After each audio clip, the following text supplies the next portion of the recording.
Bonjour Valérie, Bonjour. et merci donc d'avoir accepté d'être aujourd'hui ici avec moi pour parler du thème de l'éducation. Donc dans un premier temps, j'aimerais savoir quel est ton métier? Moi j'ai été 25 ans infirmière et après je me suis tournée vers des thérapies et je me suis formée à l'art-thérapie, puis à la thérapie EFT, qui est de la psychologie énergétique et qui est en fait une technique de libération émotionnelle. Super. Et donc tu interviens auprès de parents, d'enseignants? Oui, alors en fait, voilà, j'ai plusieurs activités auprès des enfants et des parents et des enseignants. Donc j'ai une première activité où je reçois en cabinet tous les enfants et les parents que j'accompagne dans leurs difficultés. Donc pour moi, c'est essentiel de travailler avec les parents, puisque le parent a un rôle primordial dans l'accompagnement de l'enfant et que du coup il faut absolument qu'il soit partie prenante dans les difficultés de son enfant. Ensuite, ce que je fais beaucoup ces derniers temps, c'est que en fait je travaille dans des zones défavorisées où j'accompagne aussi des enfants et des adolescents en difficulté comportementale et scolaire. Donc je suis en partenariat avec des enseignants qui repèrent en fait eux-mêmes des enfants en difficulté, qui les signalent à la mairie. Et puis du coup, la mairie me contacte pour faire un accompagnement individuel ou collectif selon les problématiques auprès de ces enfants.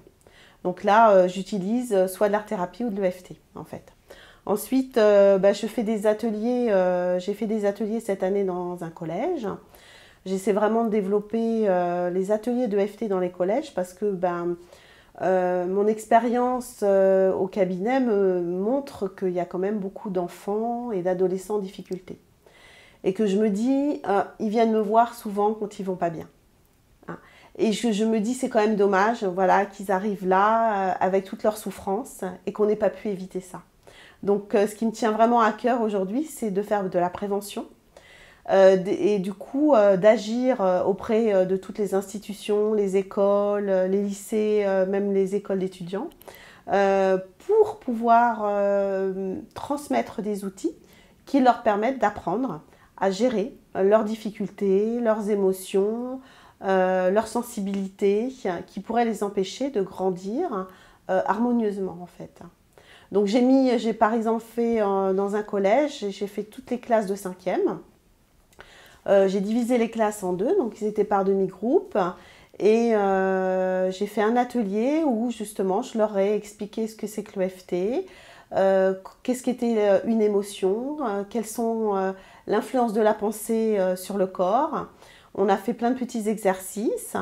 On a traité une problématique commune qui vivait au collège pour justement leur apprendre à se détacher, à prendre de la distance et ne plus ressentir d'émotions négatives en lien avec cette problématique. Et les résultats, ils étaient très très contents, les jeunes, très, très stimulés, très curieux par cette pratique.